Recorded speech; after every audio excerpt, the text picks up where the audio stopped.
እሱ ለፕሮፓጋንዳችሁ ለሐሰተኛ ትምህርታችሁ የምትሰጡት ይሄ ፕሮፓጋንዳ ሐሰተኛ መረጃ እንጂ እውነተኝነት ያለው ነገር አይደለም አልኩ። የትኛውን ፓስተር ኢትዮጵያ ውስጥም ሆነ ከውጭ ሀገር እውነተኛ በሽተኛ ፈውሳለሁ የሚል ሰው ካለ ይዘህልኝና፣ እውነተኛ በሽተኛ የሚፈውስ አንድ ፓስተር የለም። እኛ ፊት ትክክለኛ በሽተኛ እናመጣለን። በዓለም ላይ አለ የምትለውን ፓስተር ይዘና እውነተኛ በሽተኛ የካንሰር ታማሚ እናመጣለን። አይፈውስም። እሱ የሚፈውሰው አስቀድሞ በብር የተነጋገረውን ብቻ ነው። ውሸት ነው ካልክ በሽተኛ ይዤ እመጣለሁ። ፓስተር ይዘና ህዝብ ይፈርዳል። ከዛ በኋላ ወላሂ ላዚም ትክክለኛ በሽተኛ ይዤ እመጣለሁ። ፓስተር ይዘና እንደሚፈውሰው እናያለን። እሱን አይፈውስም። የታወቀ በሽተኛ አይፈወስም። እንትን ብቻ ነው የሚፈወሰው። ይሄ ድራማ ለመስራት አስቀድሞ ብር የተቀበሉ ብቻ ያቅማ። በተለይ በክርስትና አይፈውስም። ቻሌንጅ አረጋለሁ እኔ የትኛውን ፓስተር ይዘና ገራቲያ የትኛውን ፓስተር ይዘና ውሸት እንደሆነ አሳያለሁ። በመካከል ነቢይ ወይም ህልም አላሚ ቢነሳ ምልክትን ተአምራትን ቢሰጥ እንደ ነገርህም ምልክቱ ተአምራቱን ቢፈጸም እርሱም ሄደን የማታውቃቸው ሌሎች አማልክት እንከተል እናምልካቸውን ቢልህ አምላካችሁን እግዚአብሔርን በፍጹም ልባችሁ በፍጹም ነፍሳችሁ ትወዱት እንደሆነ ያውቅ ዘንድ አምላካችሁ እግዚአብሔር ሊፈትናችሁ ነውና የዚያን ነቢይ ቃል ወይም ያን ህልም አላሚ አትስማ ይላል።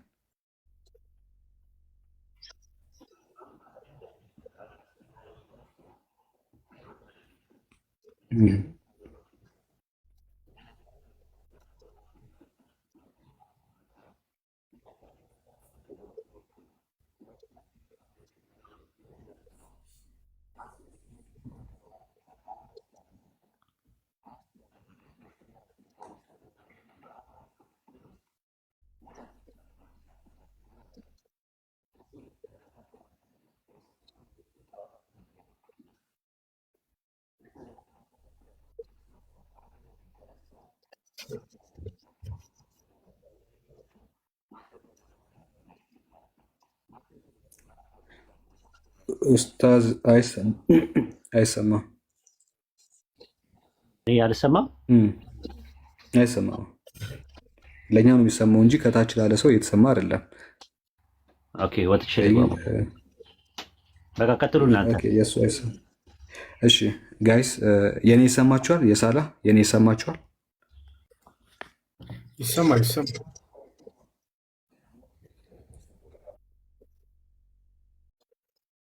የኔ ይሰማል።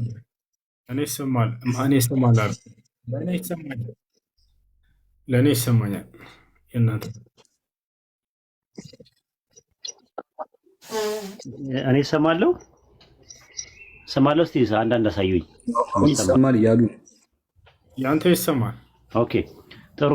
ዘዳግም ሰምተውኛል ወይስ ከምን ልጀምርላችሁ? እሺ አይ ኔትወርክ ስለተጨናነቀብኝ ነው።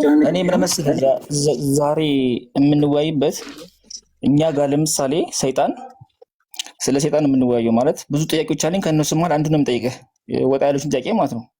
እኛ መጽሐፍ ቅዱስ ጋር ሰይጣን ጥቅስ እየጠቀሰ ክርስቶስን ፈትኖታል። ገብቶሃል?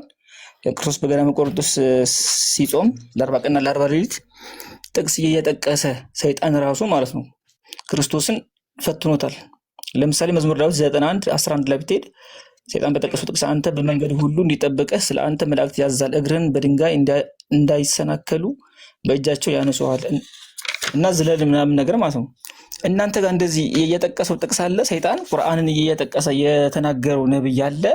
ያ ማለት ሰይጣን እውነተኛው ሃይማኖት ያውቃል ወይስ አያውቅም የሚለው ጉዳይ እንድንወያይ ፈልጌ ነው። እሺ ሰይጣን ከመሰረቱ ከወረደበት ጊዜ ጀምሮ ከሰማይ ከወረደበት ጊዜ ጀምሮ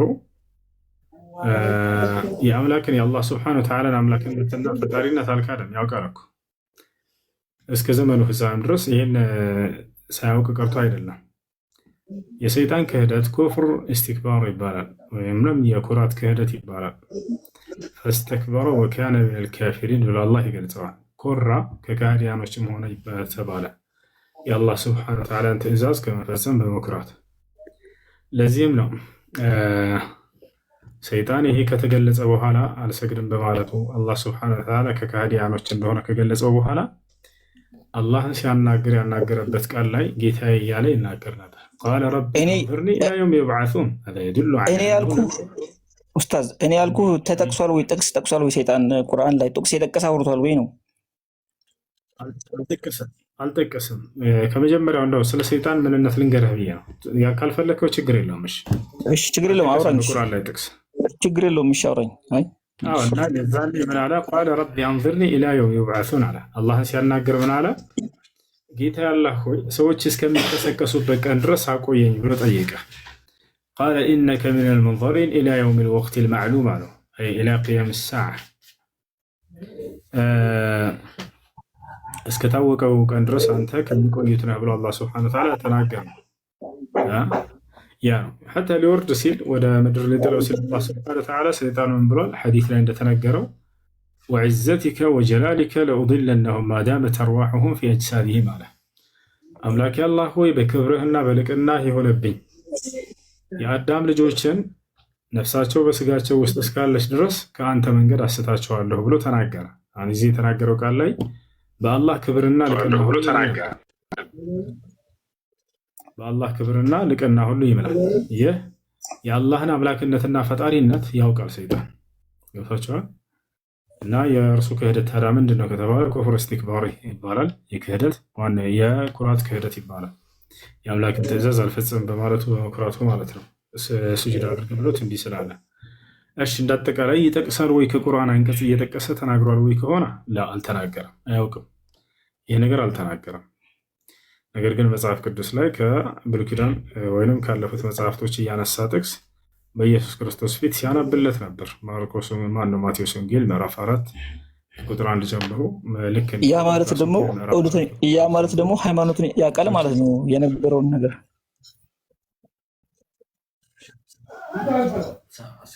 በደንብ ያውቃል፣ ይረዳል።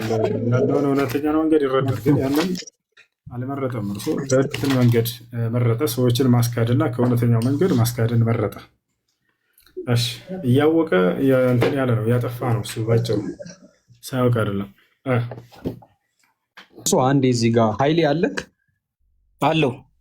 ሰይጣን በእናንተ ሃይማኖት ማን የፈጠረው? እንዲህ ፈጣሪ ነው እግዚአብሔር። ኦኬ ሰይጣን ለመሆኑ ማን ነው ተጠያቂው?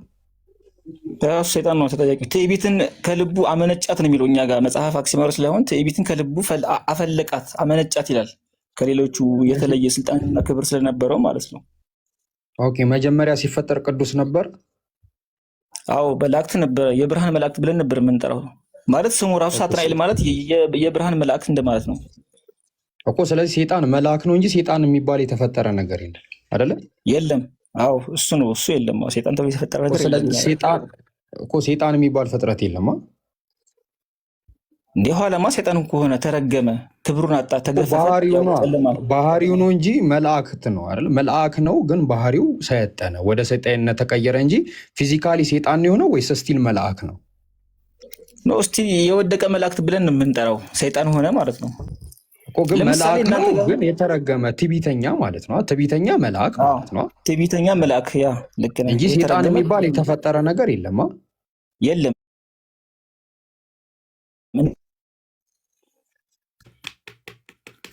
እሺ ኃይል ያለ አንድ ጨርሳትና በዛው ሰይጣን እውነተኛ ሃይማኖትን ያውቃል ወይስ አያውቅም የምንለው ነገር ያውቃል ብዬ ነው የማምነው እኔና ያ ደግሞ መጽሐፍ ቅዱስ እየጠቀሰ ክርስቶስን ሲፈትነው ነበረ በሰዓቱ ማለት ነው። አንዴ ሁለተኛ ደግሞ አሁን ላይ ያው ዘመናችን ላይ ያለው የኢሉሚናቲ የሰይጣኖች ማህበራት ላይ ብትሄድ ሰይጣን መስቀልን ዘቅዝቀው ምናምን ነው በብዛት የምታዩና መስቀሉ ጋር ያላችሁ ችግር ምንድነው ነው? እኔ ያለኝ ችግር እሱ ነው። ሌላው ጥያቄ ግን አለኝ ከእናንተ ጋር የተያዘ በቁርአን ማለት ነው። ይሄንን ከመለሳችሁልኝ ልቀጥል ወይስ እንዴት ነው?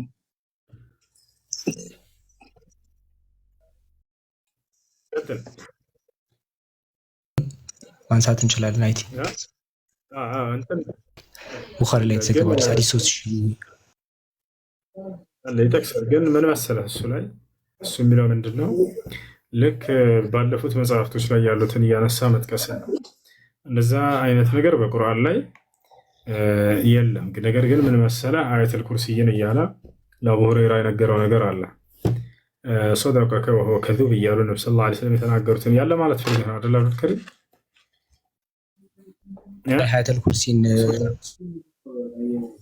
ሱረቱል በቀራ ምዕራፍ 2 ቁጥር 255 ያንን ለምሳሌ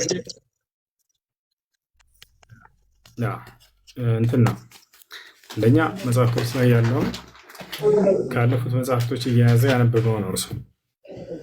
ነገር ግን ቁርአንን ከተነገረ በኋላ ነቢያችን ሰለላሁ ዐለይሂ ወሰለም ላይ ከወረደ በኋላ ያንን ነገር ነው ይሄን ብትቀራ ብታነብ እያለ አያተል ኩርሲይን ብሎ ተናገሩ።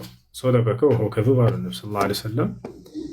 እርሱ እውነት ተናግረዋል፣ ውሸታም ነው ግን እርሱ ብለው ተናገሩ። የሰይጣንን ማንነቱን ሲናገሩ እርሱ ውሸታም ነው አሉ። ነገር ግን ይሄ ንግግር ትክክል ነው አሉት። ያ ነው አሁን እዚህ ቦታ ላይ ይዙና ሰዎች ምን ይላሉ? ከሰይጣን ነቅል ተደርጓል ምናምን። ላ ነቅል አልተደረገም። ከእርሱ የተያዘ ነገር የለም።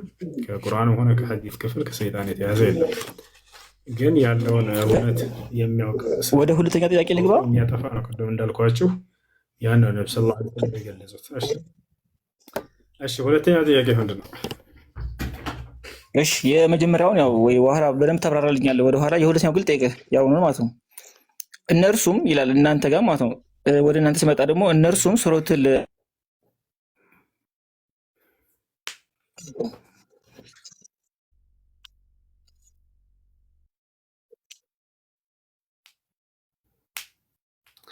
ከኔ ነው የሚቆራረጠው ከሱ ነው ልጆች።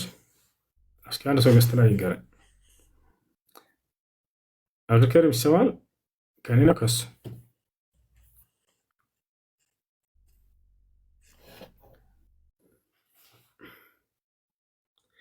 ይሰማቸዋል? እሺ ኃይሌ ምንድን ነው ያልከው ጥያቄ? ኃይሌ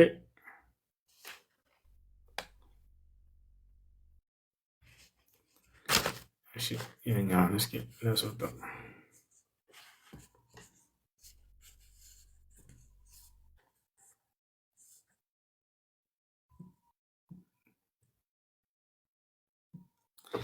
እሺ ጥያቄ ያለው ካለ መቀጠል ይችላል። አድሚኖች ካላቸው አስገባቸው። ጃ እሺ ጥያቄ ያለው ካለ ሰላም ነው።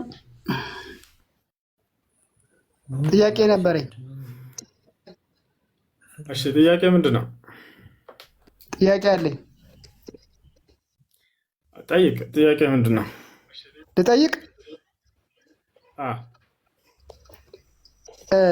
ባለፈው ጊዜ ከእፎይ ጋር በነበረ ክርክር ላይ አንድ ጥያቄ ጠይቀኸው ነበረ እና በዛ በጥያቄው መሰረት ነው ጥያቄ አለኝ።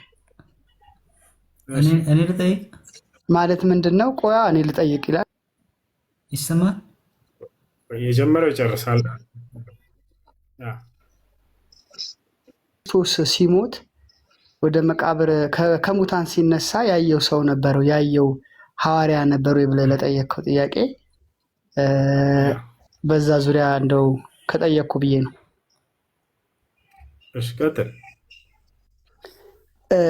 ምንድነው ኢየሱስ ክርስቶስ ሲሞት ባይኑ እስከ ሙታን ሲነሳ ባይኑ ያየው ሐዋርያ ካለ ንገረኝ ስላልከው እኔ ደግሞ መጽሐፍ ቅዱስን ሳነብ ኢየሱስ ክርስቶስ እንደሞተ እና ገንዘው የቀበሩት ሐዋርያቶች አሉ። ከሞተ በኋላ ደግሞ ተነስቶ ለሐዋርያቶችም ታይቷል።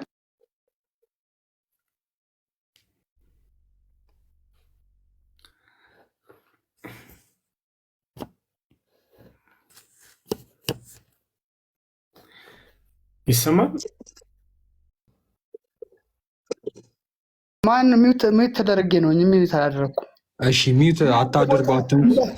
እንደሞተ ስለታወቀ መነሳቱ ሪል ነው ልልህ ፈልጌ ነው። በቃ ዋናው መሞቱን ማረጋገጣቸው ነው። አንደኛ ጥያቄው ትክክለኛ ጥያቄ ነው። ለምን መሰለህ?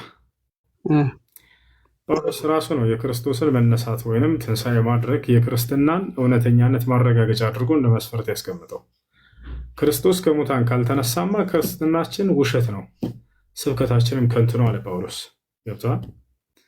ስለዚህ መነሳቱ ነው ዋና መሰረት የተደረገው። ስለዚህ ክርስቶስ መነሳቱን ደግሞ ክርስትና እምነት ያየነውን የሰማነውን መስክረናል ብለው ተናግረዋል አይደል? ሐዋርያቶች ያየነውን የሚላል በደንብ አያስተውል። ስለዚህ የክርስትና መሰረት የሆነውን ጳውሎስ እንደተናገረው የክርስቶስ ትንሣኤ ነው ከሙታን መነሳቱ።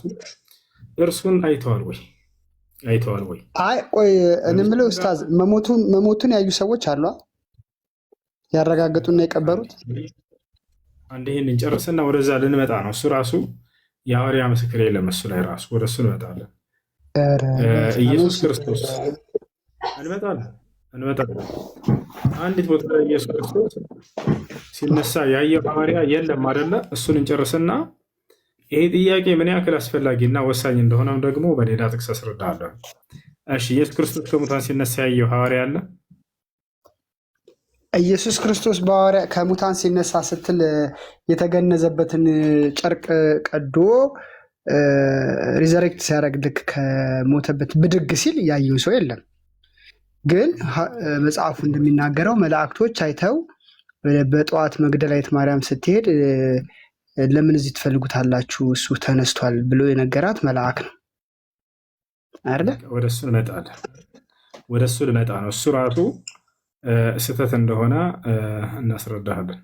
አንድ ኮሜንት ላይ ይቅርታ ኪያ የምትባል ልጅ እስልምና ለመቀበል ፈልጋለሁ እያለች ነው። ከቻላችሁ አስገቧት። አንድ ጊዜ ይቅርታ ኪያ፣ አንድ ቁጥር ጻፊ። አድሚኖች ተከታተሏት። እሺ፣ አሁን እንቀጥላለን። አንደኛ ኢየሱስ ክርስቶስ ያየው የለም። ሁለተኛ ነገር ምን መሰለህ? ክርስቶስን አይሁዲዎች ተአምር እንድታሳየን እንሻለን ብለው ጠየቁት። ገብቶሃል አይደለ? አመንዝራ ትውልድ ተአምርን ይሻል እያለ ተናገራቸው። መምህር ሆይ ብለው አናግረውት ተአምር እንድታሳየን እንሻለን ያሉት ማየት ነው አይደለ የጠየቁት? ታዲያ ማየት ነው የጠየቁት። በደንብ አስተውሉ። ምንድን ነው የጠየቁት? ማየት ነው የጠየቁት። እርሱም እንደሚያሳያቸው ቃል ገባላቸው። ነገር ግን ያ የሚያሳያቸው ነገር ምንድን ነው? አመንዝራን ትውልድ ተአምርን ይሻል ካላቸው በኋላ ነገር ግን የሰው ልጅ ልክ እንደ ነቢዩ ዮናስ ከምድር በታች እስከ 3 ቀን ቆይቶ ይነሳል አላቸው አይደለ? ስለዚህ የሚያሳያቸው ምን እንደሆነ ቃል ገብቶላቸዋል፣ ከሙታን መነሳቱን። ስለዚህ ይህን ተአምር አይተዋል አይተው ማየት ያለባቸው ከማንም በላይ እንደውም እነዚህ አይሁዶች ነበሩ። እንዲሁም ያንን እንጽፋለን ብለን እናስተላልፋለን ብለን የተናገሩ ሐዋርያቶች። ይህን ተአምር የጠየቁ አይሁዶች ግን አይተዋል። ክርስቶስ ሲነሳ እንደሚያሳያቸው ቃል ገብቶላቸዋል። ይሄ ክርስቶስ ነው ሐሰተኛ የሚያደርግ የሆነ ነገር ነው። እንደውም የክርስቶስ እኮ አሁን እኮ ምን አለ መሰለህ ኡስታዝ፣ አሁን ጴጥሮስ ነው የቀበረው አይደለም ኢየሱስ ክርስቶስን? ጥያቄው አብሮ ነበረ እኮ ጴጥሮስ ነበረ አይደለ? እንደውም 12 ሰዓት ሳይሆን በፊት ሳይመሽብን ብለው አንዴ ስለመነሳቱን ጨርስ። መነሳቱን አንደኛ ሐዋርያቶች እንዳላዩ ቅድም ነግረናል። እሱ ነው አንደኛው። ሁለተኛ እንደሚነሳ የነገራቸው አሳየን ብለውት እንደሚያሳያቸው ቃል የገባላቸው እነዚያ አይሁዲዎች አይተውታል ወይስ አላዩትም? ሲነሳ እንደሚያሳያቸው ቃል ገብቶላቸው እንዳትረሳ። ቆይ አንድ ቃል ልንገርህ። እሺ መጀመሪያ ልንገርህ፣ ሲሞት ከቀበሩት መካከል ጴጥሮስ ነው ዋናው ሐዋርያ፣ ወስዶ የቀበረው ነው። ቀባሉ ራሱ ሐዋርያው ጴጥሮስ ነው። ከዛ በኋላ ደግሞ ቆይ ስለ ጴጥሮስ አይደለም ጥያቄ ግልጽ እያደረግኩልህ ደጋግሜ። አይ መሞቱ ተረጋግጧል አለ፣ ወስዶ የቀበረው ጴጥሮስ ነው። ስለ መሞቱ መረጋገጥ ምናምን ሳይሆን ይህን ተአምር የጠየቁ አካሎች እንደሚያሳያቸው ቃል ገብቶላቸው እንድናይ እንሻለን ብለውት ማየትን ደጋግመው ጠይቀውት። ኡስታዝ መጀመሪያ ይሄ ጥያቄ ስታነሳ መጀመሪያ 100% ሹር መሆን ያለብህ እንደ ቃሉ ሞቷል ነው። ሪል ሞቷል ነው። መሞቱ ከተረጋገጠ ቆይ ስማ፣ መሞቱ ከተረጋገጠ ልክ ከሙታን ብድግ ሲል ባይታይም ከተነሳ በኋላ ግን ባሉት 2ና 1ኛ ቀን ማታ አካባቢ ሐዋርያቶች ተሰብስበው በተዘጋ በር ላይ ሰላም ለእናንተ ይሁን ብሎ ገብቷል። ከሞተ በኋላ ዋናው መሞቱ ማረጋገጥ ነው። መሞቱ ከተረጋገጠ ሐዋርያቶቹ ጋር ሲመጣ በቃ ተነስቶ ነው ማለት ነው። አንዴ በዚያ ላይ የሚነሱትን ጥያቄዎች ሁሉ ትቀበላለህ። ሽቴራ እነዚያ ገጹ ጋር እንረጋጋ። ክርስቶስ ገና ከሞተ ምናምን ከመባሉ በፊት እኮ እያልኩ ነው። ተአምርን ጠየቁት አይሁዲዎች። ክርስቶስ ገና ከመሻለን አሉ። እርሱም ከሙታን እንደሚነሳና እንደሚያሳያቸው ቃል ገባላቸው። ይህን ተአምር የጠየቁ አካሎች አይተዋል ወይ? ክርስቶስ እንደሚያሳያቸው ቃል የገባላቸውን ነገር ያንን አሳይቷቸዋል ወይ? አይተዋል? እነዚያ የጠየቁ ክርስቶስ በመንገድ ላይም እየተዘዋወረ በሰማርያም በገሊላም ባስተማረ ጊዜ ከብዙ ሰዎች ጋር ተገናኝቷል። ከፈሪሳውያንም ከአለቆች ጋርም ተገናኝቶ ይሄን ነግሯቸዋል። ግን ክርስቶስ ሲሰቀል ግን የነበሩ ሰዎች ናቸው የቀበሩት እንጂ እነዛ መንገድ ላይ ያገኛቸው ሰዎች በአጋጣሚ የነገራቸው ሰዎች ይቀብሩታል ተብሎ አይታሰብም። ገብቷል አለ። ከሞትም ሲነሳ ያዩታል ተብሎ አይታሰብም። ሊያዩት የሚችሉት አብረውት የነበሩ ሰዎች ናቸው። እነሱም ሐዋርያቶቹ ናቸው። ወይ ለአምስተኛ ጊዜ ልዝገው ጥያቄው መምህር ሆይ ተአምር ልታሳየን እንሻለን አሉት። እርሱም ምን እንደሚያሳያቸው ቃል ገባላቸው። የሰው ልጅ ልክ እንደ ነቢዩ ዮናስ 3 ቀንና 3 ሌሊት በመቃብር ቆይቶ ሲነሳ ከምድር በታች ቆይቶ እንደሚነሳ አሳያቸው፣ ነገራቸው። ይሄ ቃል ገባላቸው። ገብቷል። አሳየና ያሉት ከፈለክ ጥቅሱ እናወጣልሃለን። አሳይቷቸዋል ወይ? ይህን ተአምር አይተዋል ወይ? እነዚያ የጠየቁ አካሎች እነማን ናቸው? እስኪ እነማን ናቸው የጠየቁት አካሎች? እነዚያ ይሁዳውያን ፈሪሳውያኖች። በቃ ቴንኪው። አየህ፣ እነዚህ ፈሪሳውያን ከክርስቶስ ጋር የነበሩ አይደሉም። እየዞረ ሲያስተምራቸው ያስተማራቸው ናቸው። ሊያዩ ግን የሚችሉት ሐዋርያቶቹ ናቸው አብረውት ያሉት። እንዴት መንገድ ላይ ያስተማራቸው ሰዎች ክርስቶስ ሲሞት መቃብር ላይ ቆመው ይጠብቁታል ብለህ ታስባለህ? የእርሱ ሐዋርያት ነበሩ ፈሪሳውያኖች? ፈሪሳውያኖቹማ ሐዋርያት አይደሉም። ፈሪሳውያን የአይሁድ እምነት ተከታዮች ናቸው። እነሱ ያልከው እኮ ነው። አሳየን አሉትና እነርሱ አላሳያቸውም። መቼ አይተው አዩ? እነሱ ታዲያ ከሙታን ሲነሳ አይተውታል ወይስ አላዩም? ኡስታዝ እንዴት እነሱ ሊያዩ ይችላሉ? እነሱ እኮ በትምህርት ያስተማራቸው ሰዎች ናቸው። የቀበሩት ሰዎች ናቸው ሊያዩ የሚችሉት። ስለዚህ እንዴት ሊያዩ ይችላሉ? ስለዚህ አላየትም ማለት ነው። እነርሱን ነበሩ የጠየቁት። እንድታሳየን እንሻለን ተአምር አሉት። እንኳን ሊቀብሩት አይደለም ሲሰቀልም አልነበሩም እዛ አካባቢ እኮ ጀስት በትምህርት ደረጃ ያስተምሩ። ሲሰቀል አብረውት የነበሩት እነ ጴጥሮስ ወስደው ቀበሩት እኮ ነው የምልህ። መሞቱን አይተው ከመስቀል ላይ አውርደው ወስደው ቀበሩትና ሳይመሽብን በአይሁድ ልማድ 12 ሰዓት ሳይሞላ በፊት ሳይመሽብን እንሂድ ብለው መቃብሩን ዘግተው ሄዱ። መሞቱን ግን 100% አረጋግጠው ገንዘው ቀብረውታል። ከ3 ቀን በኋላ ግን ሲመለሱ መቃብሩ ባዶ ነው። ገብቶሃል አይደለ? ከዛ በኋላ እንግዲህ ያለው ነገር ለአንተ አልነግርህም። እሺ እነማን ሲመለሱ? እሱ ዜላ እነ ጴጥሮስ መጀመሪያ ገሊላ እንትና መቅደላዊት ማርያም ነች የሄደችው። ከዛ በኋላ ስታይ መልአኩ አናገራት ይላል አይደለ? ሞቷ ተነስቷል፣ ከዚህ ለምን ትፈልጊዋለሽ አላት። ከዛ በኋላ እያለቀሰች ያለ እንደገና እነ ጴጥሮስ መጡ። እየተረጋጋሽ ድምፅ አታድርገው፣ እየተደማመጠ መግደላዊት ማርያም ነበረች። ወደ መቃብሩ የመጣቸው መግደላዊት ማርያም ነበረች ወይንስ አብራት ሌላ ሴቶችም ነበሩ? አይ መጀመሪያ የመጣችው መግደላዊት ማርያም ነች በጠዋት። ምናልባት ከተሳሳትኩኝ መጽሐፉን ላወጣው እችላለሁ ካነበብኩት ስለቆየው፣ ግን መግደላዊት ማርያም ነች መጀመሪያ የመጣችው። ሌላ አብራት የመጣ የለም። እሱ የሆነ ሀሳብ ላንሳዚች ፖይንት ላይ ከፈቀድክልኝ። እሺ አንሳ። እሱ አሁን ያነሳው ፖይንት ላይ ባይዘዌ ድምፄ የሚሰማ ከሆነ ይሰማል። እሱ ድምፄ ይሰማል። አውራ አሁን ለመሰለክ ቴዳ አሁን ኢየሱስ ሞቶ ሲነሳ ማየት ያስፈልጋል የተባለበት አሁን ትልቅ ሆኖ የተነሳበት ምክንያት ምን መሰለ? ሌላ ነገር ይሆናል እያዩ የነበረው ታውቃለህ። እንዳለ አሁን ሊያውቁት አልቻሉም ጠቅላላ ማለት ነው። ሌላ ነገር ነው የነበረው። ከተነሳ በኋላ ነው ያዩት። እንደናንተ ትምህርት ተነሳ በሚል ነገር ሲነሳ አላዩትም። ሲቀጥል እንዳለ ድንብርብራቸው ነው የወጣው። ሌላ አይነት የሚመሳሰል ኢየሱስን የሚመስል ሌላ ነገር ነው ያዩት። ለምሳሌ ዮሐንስ ወንጌል ምዕራፍ 21 እንኳን ስትመለከት አሁን ጴጥሮስ አይቶ ተቀበረ። ከዛ በኋላ ጴጥሮስ ሁላ ሊያውቀው አልቻለም። ዮሐንስ ወንጌል ምዕራፍ 21 ላይ በነጋም ጊዜ ኢየሱስ በባህር ዳር ቆሞ ደቀ መዛሙርቱ ግን ኢየሱስ መሆኑን አላወቁም ነበር ይላል። ሊትራሊ ሊለዩት ሁላ አልቻሉም ማን እንደሆነ ማለት ነው።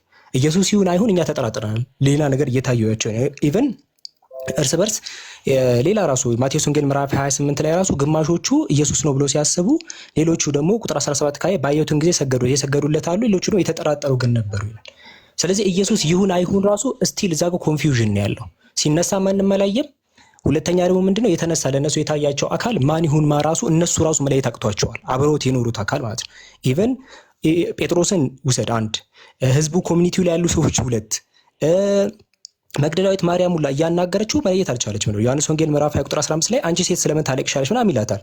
ከዛ እሷ ጌታዬን ወስደውታል ምናምን እያለች የተናገረች ነው። ግን እያዋራችሁ ነው። ግን ኢየሱስ የሚመልሰው እኔ ነኝ እያለ በግድ ነው። ያ አካል የተገለጣላቸው አካል እኔ ኢየሱስ ነኝ እያለ በግድ ሊያሳመናቸው ነው የሚታገለው እንጂ ጭራሽ እነሱ ኢየሱስን አላወው ይሄ ኢየሱስ ነው ብሎ አላሰቡም ሁላ ጠቅላላ። ስለዚህ ይሄ የሚያሳየው ነገር ምንድነው? የተገለጣላቸው አካል ሌላ ሰይጣንም ሊሆን ይችላል።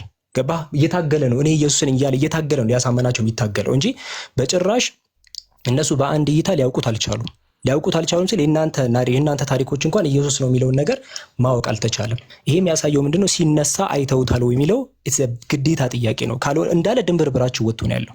ሊያውቁት አልቻሉም። እሱ ይሁን አይሁን ራሱ አይታወቅም። ግማሹ ይጠራጠራል። ተጠራጠሩ ይችላል። ማቴዎስ ወንጌል ምዕራፍ 28 ቁጥር 17 ላይ መግደላዊት ማርያምም ልታውቀው አልቻለች። እኔ ነኝ እያለ ነው የሚያሳምናቸው ይሄ አካል። ሰይጣን ይሁን እኔ ነኝ እያለ ሰይጣን ነው እየታገለ የሚያሳምነ። ስለዚህ እኔ አሁን ሁሱን የፈለክበት ብትወስደው እኔ አውቀዋለሁ። ገባህ? ግን ከአቅሜ ከተመሳሰለ ግን የሆነ የተመሳሰለ ነገር ግን እጠራጠራለሁ። ነው አይደለም የሚለው ውስጥ እገባለሁ። ስለዚህ ሲነሳ አይተውታል ወይ የሚለው ቤዚክ ጥያቄ ነው። አይ ቆይ አዳምጠኝ። እሺ ቴንክ ዩ። በደንብ ስታወራ ሰምቻለሁ። አሁን አንተ ምክንያት መጽሐፉ የሚለውን ብቻ ነው ገብቶሃል። አሁን ከውሱ ጋር የተከራከርክ ያለሁት እንጂ ሴጣን ሊሆን ይችላል ምናምን አይልም መጽሐፉ። እኔ ለሱ እየነገርኩት ያለሁት ለውሱ ኢየሱስ ክርስቶስ በመስቀል ላይ ቆይ አዳምጠኝ። ኢየሱስ ክርስቶስ በመስቀል ላይ መሞቱን ያዩ ሐዋርያቶች ወስደው ቀበሩት። ሲነሳ ለየቀሱ ቆይ ከዛ በኋላ ሲነሳ ቆይ አሰማ ወደዛ አትሂድ እባክህ፣ ወደ ኋላ አትመለስ እባክህ። እያወራን ነው ከሰለማ ዝም ብዬ ሰማሁ እኮ። ከዛ ቀበሩትና ወደ ቤታቸው ሄዱ እነ ጴጥሮስ 12 ሰዓት ሳይሞላ ብለው። ከዛ በኋላ ቀኑ ሲደርስ በሶስተኛው ቀን መግደላዊት ማርያም ወደ መቃብሩ ስትሄድ መቃብሩ ተነስቷል። ከዛ በኋላ ቅዱሱን ለምን ከሙታን መሃል ትፈልጊዋለች? ተነስቷል አላት መልአኩ ይላል። ታለች ወይ ሳራራችሁት እያለች ስታለቅስ ቆይ ሄዳ ይኸውልህ አሁን ረጅም ታሪክ እኛም ፖይንቱን ሳይሆን ዳር አንተ ያልከው የደገምኩልህ እኮ። ከዛ ሴጣን ትላለህ 12 ሐዋርያቶች አንድ ላይ ሆነው ያሉ አልመጣም። ሄዳ ይኸውልህ እባክህን አሁንም ዝም ብለህ ዳር ነው የምታወራው እንጂ ምንም ሀሳቡ ላይ እያወራ አይደለም። አላዩት የሚለው ላይ ተስማማን። ከዛ በኋላ እያዩት ያሉት ላይ ወደዛ ግን ቆይ ብራዘር አላዩትም ማለት ሲነሳ ብዙ ቦታ አዩት እንጂ 12ቱ ሐዋርያት ተሰብስበው እያሉ ቶማስን ምን አለ? እስቲ ንገረኝ፣ ይሄን ንገረኝ። እሱ ሲነሳ ነው ቶማስ ጋር ያወሩት ሲነሳ ነው። ከተነሳ በኋላ እኮ እነሱ ተሰብስበው አንድ ቤት ውስጥ እኮ መቃብር ውስጥ እንዳጡት ሄዳ እባክህ አታታልል እባክህ። ከመቃብር ሲወጣ ያየዋል ወይ ነው እዛ ጋር ነው። ህፃን አይደለም እንደ 10,000 ሰው ህፃን አይደለም። ከመቃብር ሲወጣ ያየዋል። ከዛ በኋላማ ያናገራቸው እሱ አይኑ እኮ ሲደናበሩ ነው የነበረው እንትና ጋር ሳይመጣ በፊት ይሄ ወደ ቶማስ ጋር መሞቱን ታምናለህ? ቆይ መጀመሪያ ልጠይቅ። ዲቤቱ ላይ ሐዋርያቶቹ እንደቀበሩት ታምናለህ? ንገረኝ። ሐዋርያቶቹ ራሳቸው እንደቀበሩት አታምንም? ርዕስ አትቀይር። እኛውን ሁሱ የጠየቀው ምንድነው? ቆይ የጠየቀው ያየው ሐዋርያ አለ ወይ ብሎ ነው። እፎይን የጠየቀው በቃ እሱ ጋር ነው። ርዕስ ሐዋርያ ነው የጠየቀው። አንተ እንደምታወራው አይነት አድርጎ አልጠየቀም። ያየ ሐዋርያ አለ ወይ አለ እሱ። ቴዳ በቃ ላብራራልሽ አንዴ። ቴዳ ተረጋጋ። እሱ የጠየቀ ጥያቄ አሁን አንተ ወደ ግራ ወደ ቀኝ ያልክ ርዕሱን ሽፍት ልታስደርግብ ነው። ወዴት ማለት ታረጋግም ብራዘር። አንዴ ብቻ ላብራራልክ። ይኸውልህ የመጀመሪያው ፖይንት ይኸውልህ ወዴትም አትሄድ። ሲነሳ ማንም እንዲህ ከመቃብር ሲወጣ ያየው የለም። ለምን ይሄ ጥያቄ አስፈላጊ ሆነ የሚለውን የነገርኩህ። ከተነሳ በኋላ ያለው ተነሳ ተብሎ የመጣው ኢየሱስ ደቀ መዛሙርቱ ላይ ሊለዩት አልቻሉም። በቃ ሲነሳ እስካላዩ እሱ ተው። ሞቶ የቀበሩት ግን የሉ። ሞቶ የቀበሩት ለምን ስለዚህ አታወራኝ? ቆይ አንዴ ቴዳ እባክህ አታቋርጠኝ። አሁን ወደ መሀል እያስገባው አንተ ግን ወደ ኋላ እየተመለስክብኝ ነው። አሁን አንተ አርጊው እንድታርግ እድል ምሰጥ ምንድነው? ከተነሳ በኋላ ደቀ መዛሙርቱ ሊለዩት አቅቷቸዋል ወይስ አላቃታቸውም? ይመልስልኝ። አልተደነባበሩም? መለየት አላቃታቸውም? እዚህ ላይ አውራ። ከብዷቸዋል እነሱ ወይስ አልከበዳቸውም? እሺ ዝም በል ልንገርህ። ሪያሊቲ አልዋሽህም። መጀመሪያ ለማወቅ ተቸግረው ነበር። ለምን? በቃ መቃብር ውስጥ የለም። ምንም ውሸት እያዋሩት ነገር ግን ውሸት ነው። ይሄ ውሸት ነው። ምን ጋር ዋሸው ንገረኝ። እሺ ምን ዋሸው? ላስተካክል። እንደዛ ሳይሆን እየጠየቀል እያዋሩት ጴጥሮስም ኢየሱስን እያወራው መግደላዊት ማርያምም ኢየሱስን እያወራችው ግን ኢየሱስ መሆኑን አያውቅም ነበር አይደል? ኢየሱስ መጀመሪያ መግደላዊት ማርያም ያወራችው መልአኩን ነው። እሺ በእርሻ በአትክልት ቦታ ላይ ዞር ስትል ኢየሱስን እያናገረችው አልነበረም? ማስረጃ ትፈልጋለህ? ምክንያቱም ለመሰለ ከትንሣኤ በኋላ የተነሳውን አካል የለበሰው በጣም እንደመጀመሪያው አይደለም። በቃ አይታችኋል። ያጀማ አመን ከሙታን ሲነሳ የመጀመሪያውን አካል ይዞ አልተነሳም። በቃ እሱ ብቻ ሳይሆን ማቴዎስ ወንጌል ምዕራፍ 28 ላይ የተጠራጠሩ ነበሩ ይላል። 28 17 ላይ ጴጥሮስ ማርቆስ 16 ሉቃስ 24 ዮሐንስ 20 ላይም አንብቡ። በቃ ኢየሱስ አሁን በደንብ አንብቡ። በቃ እንዴ አሁን እዚህ ጋር ወደ ሐሳቡ እንወጣው። ምንድነው ከሞት ተነሳ ተብሎ የሚመጣው ታሪክ ላይ እዛ ቦታ ላይ ያሉት ሰዎች በአጠቃላይ ኢየሱስ ይሁን አይሁን ግራ ተጋብቶ ነበር። ጴጥሮስም መግደላዊት ማርያም ልክ ነው። ከሙታን ሲነሳ ግራ እኔም ከሙታን ብነሳ ግራ ትጋባለህ አንተ። አይ አንጋባም። የቀበርከው ሰው ቆይ ስማ ልንገርህ፣ ቀብረው የሄድከው ሰው ብራዘር ዋናው መሞቱን ማረጋገጥህ ነው። ሞቷል ቀብረውታል። ገንዘው አንዴ ቴዳ ፕሊስ አልሞተም ካልክ እኮ መነሳቱን እኮ ግራ ሊገባህ ይችላል። መሞቱን ካረጋገጥክ ግን መነሳቱን ኮንፈርም ታደርጋለህ፣ ግዴታ ነው። አሁን እኔ ሞቼ ነበረ አረጋግጠኸኛል ማለት ነው። በቃ መሞቴን አረጋግጠህ ቀበርከኝ ወይ? አንተንና ኢየሱስን መጽሐፍ ቅዱስ ላይ የተገለጸው እኩል የተመሳሳይ ነገር አይደለም። ኢየሱስ ክርስቶስ እንደናንተ ትምህርት መጽሐፍ ቅዱስ ላይ አዳምጥ ልነግርህ ነው። ቀድሞ ሞቶ እንደሚነሳ ነግሯቸዋል አልነገራቸውም? ለሐዋርያቶች ይህን ነገር ያውቁ ነበር። ተናግሯል። በምሳሌ በደንብ አስተምሯል። አዳምጥሽ። እንደዚያ ከሆነ ሞቶ በሚነሳ ጊዜ ምንም ሊደናበሩ አይገባም ነበር።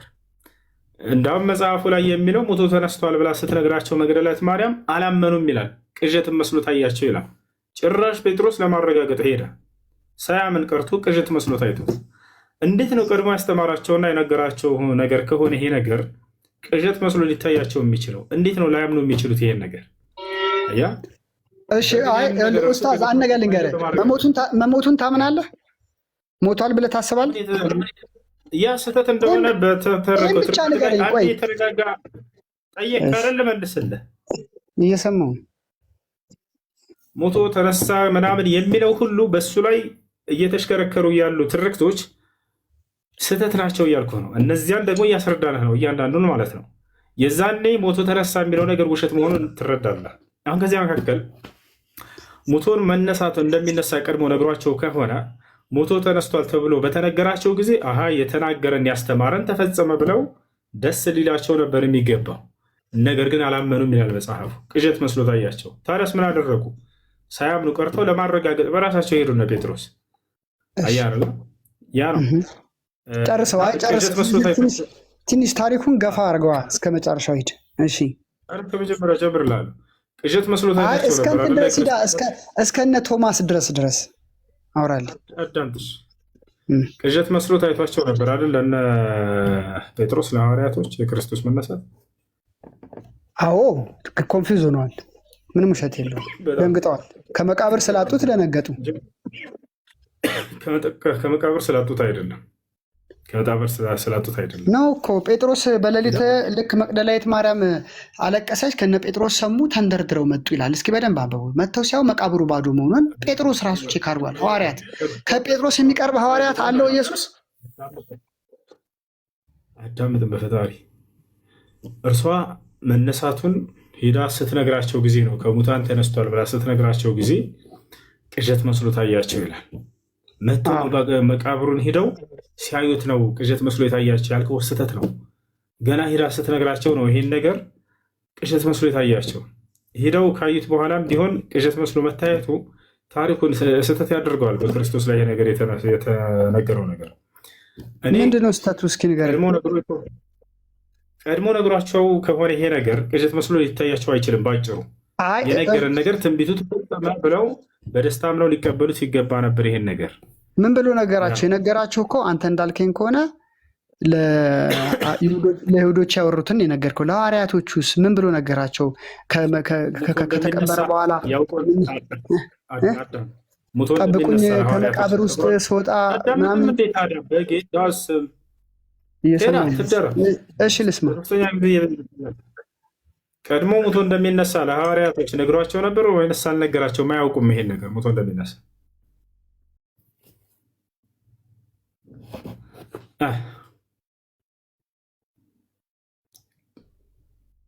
አሎ ቴዳ ቀድሞ ነግሯቸው ነበር ወይንስ አልነገራቸውም? ለሐዋርያቶች ሙቶ እንደሚነሳ ቴዳ አንድ ቴዳ ጊዜ ነግሯቸዋል ከሙታን እንደሚነሳ ግን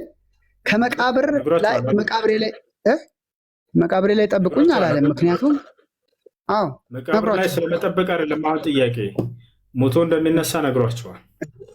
ስለዚህ መግደላዊት ማርያም ሄዳ ስትነግራቸው ጊዜ ተነስቷል ስትላቸው ለምንድን ነው ያላመኑት? ለምንድን ነው ቅዠት መስሎ የታያቸው? ነግሯቸው ከሆነ ሳይነግራቸው ይሄ ነገር ሳያውቁ ቢከሰት ችግር የለውም። አንድ ሰው ሞቶ ተነሳ ሲባል ጊዜ እንደነግጣለን፣ ሊያሳምንንም አይችልም ነበር።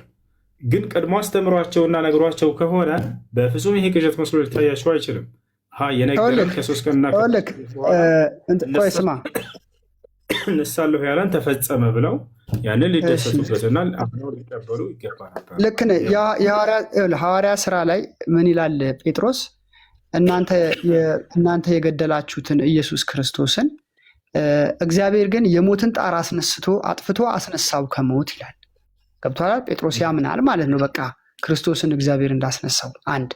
ሁለተኛ ነገር ደግሞ ኢየሱስ ክርስቶስ ከተነሳ በኋላ ቆይ ልንገርህ፣ ከተነሳ በኋላ እያንዳንዱ ሀሳብ እንደከተልህ ነው። ይኸውልህ መልስ አይሆንም። ያሁኑ ቀጥለው መነሳቱን ይኸውልህ እግዚአብሔር የሞትን ጣራ አጥፍቶ አስነሳው ብሎ ሲል እኮ የክርስቶስን ኢየሱስን ትንሣኤ የሚያምን ሰው ነው፣ የሚጠብቅ ሰው ነው። በቃ ያመነ ሰው እኮ ነው። ስለዚህ በሌሊት ተነስቶ መቃብሩ ጋር ከዚያ በኋላ እኮ ነው እየተረከልህ ያለው እሱ። የዛኔ መቼ መጽሐፉ ተጻፈ? ከዚያ በኋላ የተረከልህ ትርክት ነው እሱ። ክርስቶስ እየሰበከ ነው ልልህ ነው። ትንሣኤውንም ከሙታን መነሳቱንም እየሰበከ ነው ልልህ ነው። ያው ጴጥሮስ ያየው ከመቃብር ሲወጣ ያየው በሕይወቱ ይሄንን እውነት መስክሮ ነው የሞተው፣ ሰብኮት ነው የሞተው። ከሙታን መነሳቱ ከመቃብር ሲወጣ ያየው ነው ከመቃብር ሲወጣ ያየው ጴጥሮስ ነው ያልከው አሁን ወይንስ ጆሮዬ ነው? ከመቃብር ሲወጣ ያየው ሰው የለም። ለምን እኔ የውሸት አልነግርም። ከመቃብር ሲወጣ ያየው የለም። ግን ሞቶ የቀበሩ ሰዎች አዳምጠኛ ኡስታዝ፣ በጣም ማመን ያለብህ መሞቱን ማረጋገጥ ነው ያለብህ። መሞቱን ካልካድክ መነሳቱ ምንም ቀላል ነው። መነሳቱን ማመን መሞቱን መጀመሪያ ማመን አለብህ። አልሞተም።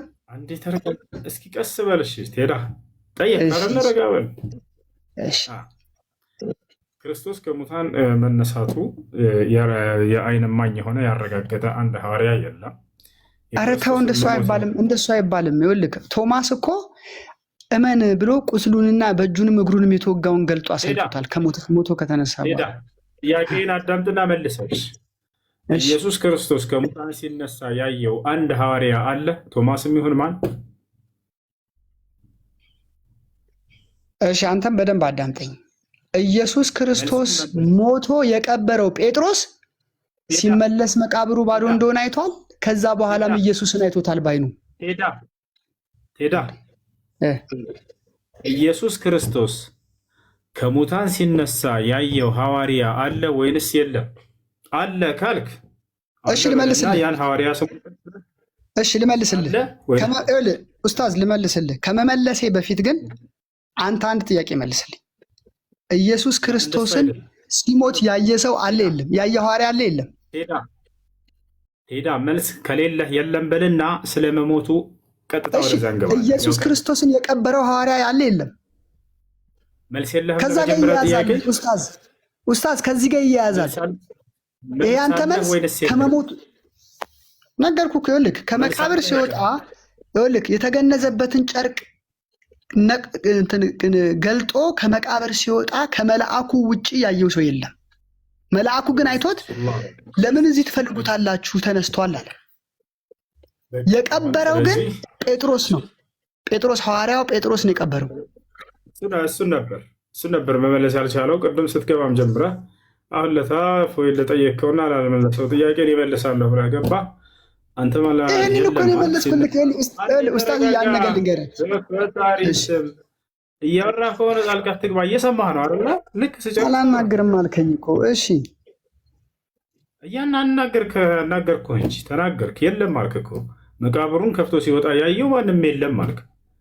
አንድ ሐዋርያ ኢየሱስ ክርስቶስ ከሙታን ሲነሳ ያየው የለም። ሁለተኛ ሌላውን ያልመለሰውን ጥያቄዎች ወደ 10 ምናምን ጥያቄዎች አልመለሳቸውም። አንዱ ነው አጓጭር እንትን ብሏቸው ይሄ እነዚያን ተመልሳቸዋለህ እያንዳንዳቸው ልክ ነው። ሁለት ጥያቄ አልመለሰልህም። 10 ምናምን አላውቅም። ሁለቱን አንተ የጠየቅከውን አልመለሰልህም። ይሄኛውንም አልመለሰልህም። ሌላውን እንኳን ሁለተኛ ጥያቄ ምን ነበር ያልመለሰ? አይዋ ሁለተኛ ጥያቄ ኢየሱስ ክርስቶስ አምላክ እንዳለው አስተምሯል ወይስ አላስተማረም? ኡስታዝዬ ይሄንን ሳንጨርስ ለምን ወደዛ ትወስደኛለህ? ይሄንን በጣም ማመን አለብህ። ኢየሱስ ክርስቶስ መሞቱን ማመን አለብህ። ለሁሉም ሰው መናገር አለብህ። ምክንያቱም እኔ ለምሳሌ ያክል ሞቼ ሐኪሞች አረጋግጠው ቀብረውኝ ሞቷል ከተባልኩ በኋላ ከተቀበርኩ በኋላ ለቅሶዬ ካለቀ በኋላ በሶስተኛው ቀን መንገድ ላይ ብታየኝ ከሙታን መነሳቴን አታረጋግጥም? አሁን ያንተና የክርስቶስ ይለያያል። መጽሐፍ በምን ይለያያል? እስኪ በምን ይለያያል? ተረጋጋቀት ብለህ በፈጣሪ ስም ሰው ወጣት ነህ አይደለ? ሰው እያወራ ከሆነ አንተ ልክ አውርተህ ስትጨርስ አዳመጥኩ። ከዚያ በኋላ እኔ ልክ ማውራት ሲጀምር ጣልቃ ትግባ። እሺ የክርስቶስን መሞት አስመልክቶ እናውራ። እሺ ኢየሱስ ክርስቶስ ቀድሞ መጀመሪያ ትፈልጉኛላችሁ አታገኙኝም፣ ወዳለሁም ስፍራ ከቶ ልትመጡ አትችሉም ብሎ ተናግሯል አይደለ?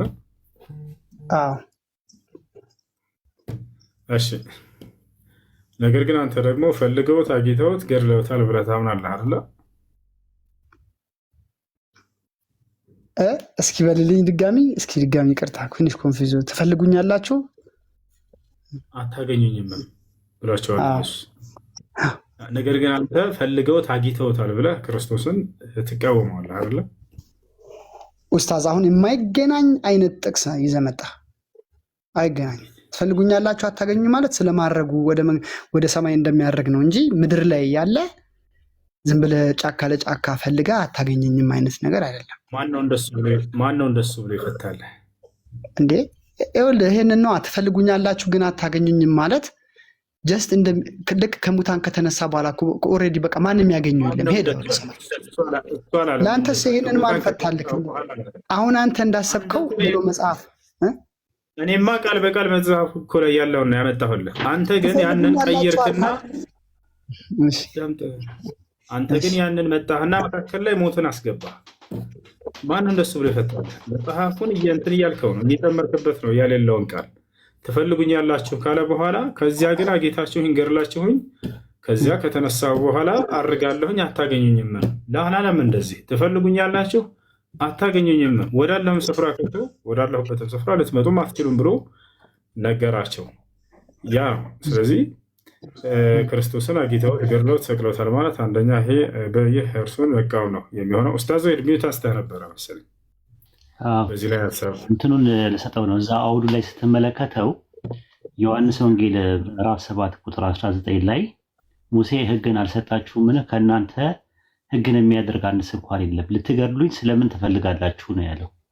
ስለመገደል ነው የሚያወራው አይደለ? አዎ። ከዛ ቁጥር 25 ላይ ደግሞ ምንድን እንግዲህ ከኢየሩሳሌም ሰዎች አንዳንዶች እንዲህ አሉ፣ ሊገድሉት የሚፈልጉት ይህ አይደለምን አሉ። ከዛ በኋላ ነው ቁጥር 34 ላይ ልትገድሉኝ ትፈልጋላችሁ አታገኙኝም፣ እኔ ሄዳለሁበት እናንተ ልትመጡ አትችሉም አለ። ስለዚህ ትፈልጉኛላችሁ አታገኙኝም ካሉ ሊገድሉት ፈልገው እንዴት ሳያገኙት ቀሩ? ዮሐንስ 8:40 ላይም እንደዛ ነው። ልትገድሉኝ ትፈልጋላችሁ፣ አብርሃም እንደዚህ አላደረገም አለ። ትፈልጉኛላችሁ አታገኙም ሲል ለመግደል የሚፈልጉትን ነው። አታገኙኝም፣ እኔ ወዳለሁበት ልትመጡ አትችሉም፣ ወደ ላከኝም እሄዳለሁ ነው የሚለው። ያርጋል እዛው ላይ ጥቂት ጊዜ ከእናንተ ጋር እቆያለሁ፣ ወደ ላከኝም እሄዳለሁ አለ። ማቴዎስ 26:24 ላይ የሰው ልጅ ስለ እርሱ እንደተጻፈ ይሄዳል። አስቀድሞ የተቀደረው የተጻፈው ሉቃስ 22:22 ላይ እንደተወሰነበት ይሄዳል ነው የተባለው። ከዚህ አንጻር ኢየሱስ ትፈልጉኛላችሁ አታገኙኝም እሱ ወደሚሄድበት ወደ ላከው እንደሚሄድ ነው የሚናገረው። ስለዚህ ትፈልጉኛላችሁ አታገኙ ወደ ላከው ወዴት? ወደ ላከው ወደ አብ ብለህ ወደ አምላክ እኮ እንዴት ማድረጉን ነው የሚያወራው እያልከኝ ነው? ነው አላልኩም። ሊገድ ትፈልጉኛላችሁ አታገኙኝም። አሁን ትራንስፓረንት አድርገው። አሁን ለምሳሌ ያልገባኝ መሰለህ ግልጽ አድርገው። አሁን ለምሳሌ ያክል ልትገሉኝ ትፈልጋላችሁ ግን አታገኙኝም አላልከኝ እና አሁን አታገኙኝም ማለት ተደበቀ ማለት ነው ወይስ አልገባኝ? ወደ ላከኝ እሄዳለሁ አለ። እኔ ወዳለሁበት እናንተ ልትመጡ አትችሉም ካለ በኋላ ምን ወደ ላከው የሚሄደው ወዴት ነው? ወደ ሰማይ ነው የሚሄደው። ያርጋል ማለት ነው። ታዲያ ምን ትፈልጉኛላችሁ አታገኙኝም ያለው በምንድን ነው? ትፈልጉኛላችሁ አታገኙኝም ብሎ ሲል አትገሉኝም ማለቱ ነው? አትቀብሩኝም ማለቱ ነው? ልትገሉኝ ትፈልጋላችሁ። እሺ፣ ግን መጽሐፉ እኮ በግልጽ ኢየሱስ ክርስቶስ በመስቀል ላይ እንደሞተ ይናገራል። መጽሐፍ ቅዱስ ባይብል ኡስታዝ እያለ ያለው ባይብል ላይ ኢየሱስ አልተሰቀለም አልተገደለም የሚል ቃል በቃል አለ፣ ወይም ደግሞ ኢየሱስ ተሰቅሏል ተገድሏል የሚል የለም እያለ ሳይሆን ፍንጭ የሚሰጡ ነገሮች አሉ። በፍንጭ አይደለማ የምናወራው፣ ዳይሬክትሊ በትክክል ስለተጻፈው እናወራ። ኢየሱስ ክርስቶስ በመስቀል ላይ ከተሰቀለ በኋላ ወገኑን አንድ የተረጋግተህ በላ ትደራረብ። ኢየሱስ ሐዋርያቶቹ ናቸው ገንዘው የቀበሩት ብላል አይደለ? እንደ ሐዋርያቶቹ ናቸው። ጴጥሮስ ነበረ እኮ ማታ ላይ ወደ ኢየሱስ ከተቀበረ በኋላ የለም። እስቲ የቀበሩትና የገነዙት ሐዋርያቶች ስለመሆናቸው የመጽሐፍ ቅዱስ ጥቅስ ስጠኝ። አዲስ ነገር አይደለም። የቀበረውና የገነዘው ሌላ ሰው ነው። ግን ተገንዞ ስማ፣ ሬሳውን ስጡኝ ብሎ የቀበረው ሌላ ሰው ነው። ግን ተገንዞ አዳምጠኝ፣ ተገንዞ ሬሳውን ስጡኝ ብሎ የቀበረው ሰው ነው። እኔ አልፈርልም። ፖይንት ቅድም ስታወራ የገነዙትና የቀበሩት ሐዋርያቶች ናቸው። ሌላ ሰው መጣና የኢየሱስ ክርስቶስን ሬሳ ስጡኝ ብሎ ወደ ሌላ ነገር ለምን ትሄዳለህ? ሐዋርያቶች ናቸው የገነዙትና የቀበሩት ብለሃል ቅድም። አይ ኖ ሐዋርያቶች ነው የገነዙት ሳይሆን ሐዋርያት ተገንዞ ሲቀበር ሐዋርያቶች ነበሩ ለማለት ፈልጌ ነው ካልኩም ይቅርታ። ሲገነዝና ሲቀበር ሐዋርያት እንደነበሩ ማስረጃ ይኖር ይሆን? ልፈልግ ከመጽሐፍ ላይ እንዴ ጴጥሮስ ነበረ እኮ 11 ሰዓት ላይ እኮ ስማ መሸ ፀሐይ ሳትገባ እንሂድ ብለውና ሲገነዝ ጴጥሮስ አልነበረም? ጴጥሮስ አልነበረም? እዚህ ጋር ስጠንና ስጠን እስቲ ጥቅስ እስቲ አውጣና እሺ ትንሽ ጠብቀኝ፣ እስከዛ እናንተ አውሩ ላውጣ። ኦኬ ቀጥሉ፣ መቀጠል ትችላላችሁ ወንድሞች። እሺ ፍጹም ሰላም፣ ፍጹም አለ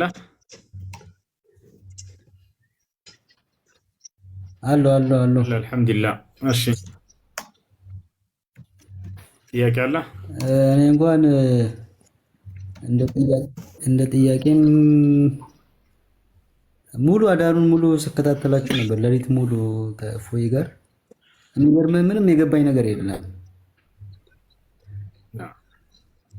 የገባኝ ነገር ቢኖር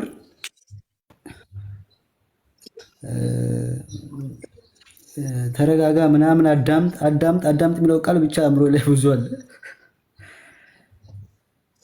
ከርዕስም ውጭ ስለሆነ ይሁን አልገባኝም። እና በተለይ መጨረሻ ኮንክሉዥን ልሰጡ አካባቢ ላይ አንተ ማለት ማላስደብረ ከሆነ ወይም ደግሞ አሁን ሙድ ካልሆነ ለመናገር ስለ ሰይጣኖች ጉዳይ በክርስቲያን እና በሙስሊሞች ያለ ለማውራት እየፈለግ ሳታወራ ነው የተዘጋው እንትኑ። ስለሱም በጣም ደግሞ ሞር ማወቅ ፈለግኩና ያን ነገር ብትገልጽልኝ ደስ ይለኛል። ሁለተኛ ነገር ደግሞ በጣም አድናቂ ነኝ። እውነት ትዕግስት፣ አነጋገር በቃ ጸባይ በጣም በተረጋጋ እንትን ያለው ነገር በጣም ተመኘው። እኔ እንደውም በእውነት በጣም አድናቂ ነኝ በዚህ ብቻ። ሁሉም ሙስሊሞች እህቶች፣ ወንድሞች እንደዚህ ቢሆኑ ደስ ይለኛል። እንዳንተ ባህሪ በቃ የመጣው ነገር ማለት ይሄ እንደ አድናቆት ነው የተናገርኩ ያለሁት። ስድብ ባይኖረው እንደዚህ ባይኖረው በሙስሊም አሁን እንደዚህ በጣም ይሳደባሉ፣ እንደዚህ ይባላሉ፣ እንደዚህ ነው በወሬ ደረጃ የምሰማው እና ያ ነገር ትልቅ ትምህርት ነው የሰጠው። በጣም ትልቅ እሺ፣ እናመሰግናለን። ከአንዱ ፖርሽን ወደ አንዱ ከአንዱ ታይትል ውጪ ወደ አንዱ ስገቡ ከአንዱ ወደ አንዱ ምንም በጣም ኮምፕሌክስ በዚህ እንትን ጂኒ ቆለት ምናምን ስትሉ ክርስቶስ ሲኦል ላይ ሲሆን ይህን ስትነገር መናገር ከበደው። እሱ አሁን ራሱ ግልጽ አላደረገውም።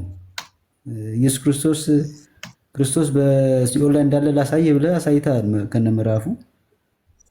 መልስ ግን ብዙም አላገኙበትም። እኔ ማለት አልተረዳሁበትም። አሁን ያን ጥያቄ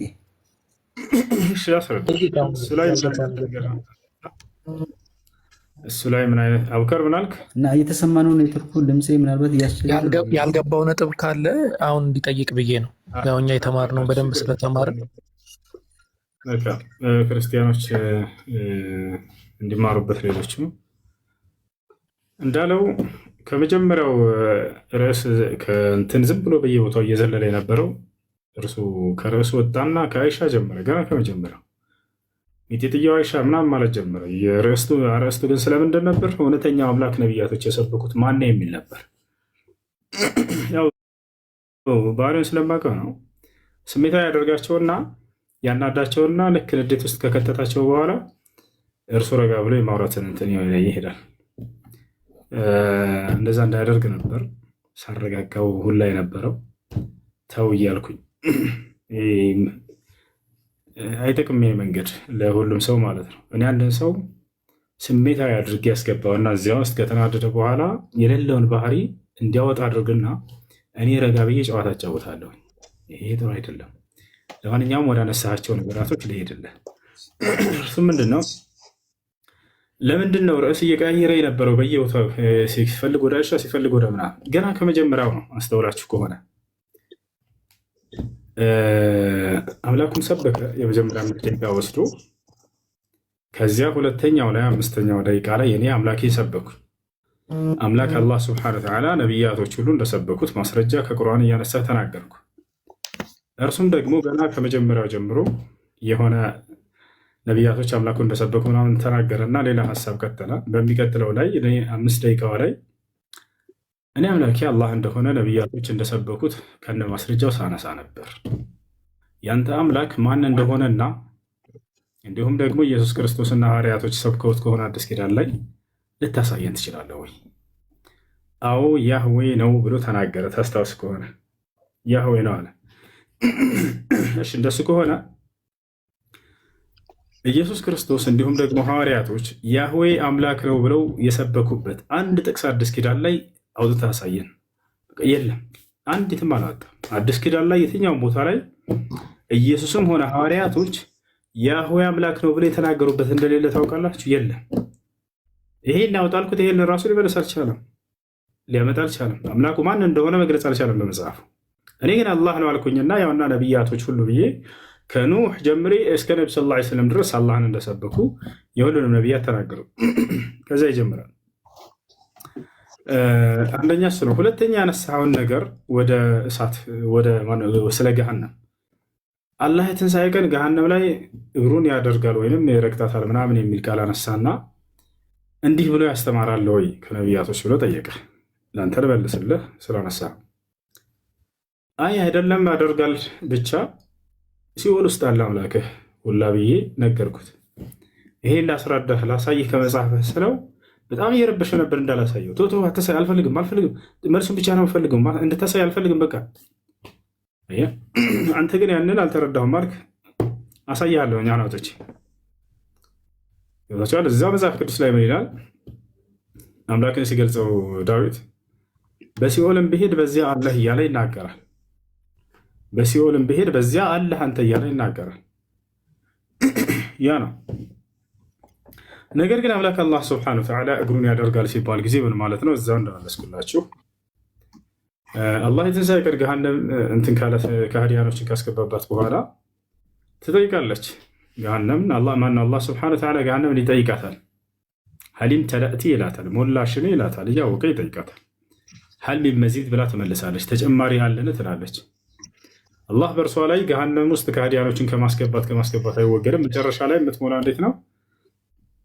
በከሃዲያኖች ከሞላችውና ከጨረሰች በኋላ እግሩን በእርሷ ላይ እስኪያደርግ ድረስ ብሎ ይናገራል። ሐታ የضع ቀደመሁ ዐለይሃ አው ፊሃ ያዕኒ መዕናሁ ዐለይሃ ከማ ቃለ ስብሓነሁ ወተዓላ ቁል ሲሩ ፊል አርድ አይ ሲሩ ዐለል አርድ ወለኡሰልበነኩም ፊ ጁዙዕ ነኽል አይ ወለኡሰልበነኩም ዐላ ጁዙዕ ነኽል። ይህ ነው እንዳጠቃላይ በገሃነም ላይ እግሩን እስኪያደርግ ድረስ ይላል። ማድረግ ማለት ምን ማለት ነው? የአላህ ስብሐነሁ ወተዓላ ማድረግ በገሃነም ላይ ሲባል ሰው ያሰበው ምንድን ነው? እግሩን ጀሃነም ላይ ወስዶ ጫን ማድረግ መስሏቸዋል። እንደዚያ ብሎ ያሰበ ካለ ተሳስተዋል አልኩኝ። ይህ የፍጡር አገላለጽ ነው። ፍጡር ለምሳሌ እግሬን በዚህ ሞባይል ላይ ያደረግኩኝ ቢባል መነካከት አለው። አምጥቼ ያደረግኩኝ ነው። አላህ ስብሐነሁ ወተዓላ መነካከት ያለው ነው ላ አይደለም። ለምን? አላህ ለይሰ ከሚስሊሂ ሸይ ወሁወ ሰሚዑል በሲር፣ እኔን የሚመስል ምንም አይነት ነገር የለም ብሏል። ገብቷችኋል አይደለ? ከኛ መገለጫ መካከል አንድን ነገር በአንድ ነገር ላይ ያደረግን ከተባለ ግዴታ እንነካካለን። አላህ ስብሐነሁ ወተዓላ ግን እንደዛ አይደለም። አንደኛ እሱ ነው።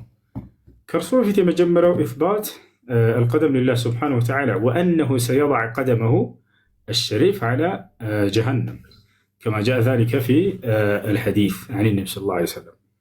الله يدرقل كاي يدرقل بلوما من قدنا النقر قن يا يدرقل انديتنا اند فطورنا ولا ايدلا يا شعرنا كيف يوتانا انديتنا اند يميلون الله سبحانه وتعالى ነው የሚያውቀው። አንድ የምናውቀው ነገር ግን ምንድነው? እንደ ፍጡር አይደለም። የፍጡር ማድረግ ምንድነው? ንክኪ ያለው ወላሂ አይደለ? አላህ ደግሞ እኔ እናንተን አልመስልም ብሎ ተናግሯል ነው። ያን አደራረጉ ታዲያ እንዴት ነው? ላ ያዕለሙሁ ኢለላህ፣ ከአላህ በስተቀር ሌላ ማንም የሚያውቀው የለም ነው። ያ ነው እና ነገር ግን ወደ እዚያኛው ስመጣ ጊዜ በሲኦልም አለህ ተብሎ ተገልጿል። አምላክ መጽሐፍ ቅዱስ ላይ በሲኦል ውስጥ አለ። ይሄን ላሳየህ። ማየት ትፈልጋለህ? እሱማ አይቼዋለሁ፣ ግን ማብራሪያ አልተሰጠበትም። አለ ቃል በቃል አለ። እንግዲህ በሲኦል አለ ተብሎ አንተ ራስህን ያሳየው። አዎ አለ። ያው እና እዚህ ጋር ላሳያችሁ። ዳዊት አምላኩን ሲገልጸው ጊዜ መዝሙረ ዳዊት ምዕራፍ 139 ቁጥር 8 ላይ ያው ወደ ሰማይ በወጣ አንተ በዚያ ነህ፣ ወደ ሲኦልም በወርድ በዚያ ነህ አለህ ይላል። ወደ ሲኦልም በወርድ በዚያ አለህ። ይሄ ነው። ሌላ ጥያቄ አለ? መጨረሻ ላይ ኮንክሉዥን አካባቢ ከመስጠታችሁ በፊት አንተ ማውራት የፈለግከው ጉዳይ አለ። በሴጣኖች ጉዳይ በክርስቲያንና በእስላም መካከል ያለው ይሁን አይዶን ነው። እሱን ነገር ግን ማብራሪያ የምሳሰጥ ነው እንትኑ የተፈጸመው እና እኔ ደግሞ ያንን ነገር በጣም ማወቅ በጣም ምናልባት አሁን መናገር የሚደክም ከሆነ ነገም ስትገባ ላይፍ እመጣለሁ። ችግር የለም። መጀመሪያ ላይ የሆነ ጥያቄ ስለጠየቀ ነበር፣ ስላነሳ ነበር፣ የሆነ ሀሳብ ስላነሳ መጀመሪያ ላይ ሱረቱል ጂን ላይ ያለውን የጂኖች ምዕራፍ የሚለው ላይ ወአነሁ ለማ ቃመ ዐብዱላህ የድዑሁ ካዱ የኩኑነ ዐለይሂ ሊበዳ የሚለው የአላህ ባሪያ ነቢ ሰለላሁ ዐለይሂ ወሰለም ቁርአንን ለመቅራት በሚሉ ጊዜ ጂኖች ተደራርበው በእርሳቸው ላይ ይመጣሉ ይላል። ጂኖች ተደራርበው ይመጣሉ አይደለ? አዎ። እሺ ላብራራ ለምን እንደሆነ አልፈልግም። እሺ ግን አልኩት። መጨረሻ ላይ ከጥያቄና መልስ በኋላ 5 ደቂቃ ወስደን ጋኔን በእስልምናና በክርስትና ግንዛቤው ምንድን ነው የሚለው እንወያያለን አልኩት። እሺ አለ። ካለቀ በኋላ እንወያይ እንጂ ቃል ገብተሃል እኮ ስለ አልፈልግም አለ። ይህን ሰምታችኋል ሁላችሁ። አልፈልግም አለ። ማንም ሰው እዚህ ካለ ክርስቲያኖች ጋኔን በእስልምናና በክርስትና ከኔ ጋር አሁን ማውራት የሚፈልግ ሰው ካለ በጣም ደስ ይለኛል።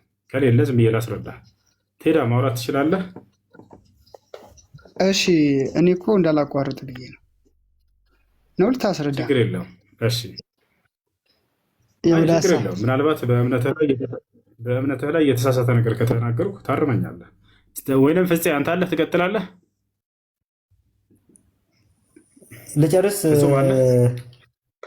አሉ እኔ ባጭሩ ላስረዳችሁ። እሺ በቃ ባጭሩ ላስረዳችሁ። ጋኔን ምንድን ነው የሚለውን ለማወቅ ከመለኮታዊ መጽሐፍቶች መሆን አለበት። አንደኛ እሱ ነው። ከአምላክ ፍጥሮች መካከል ናቸውና፣ ስለዚህ ክርስትናም በመጽሐፍ ቅዱስ ላይ እስልምናም በቁርአን ላይ ተመርኩዞ ስለ ጋኔን እስኪ እንደው ላስረዳችሁ ያለውን ነገር።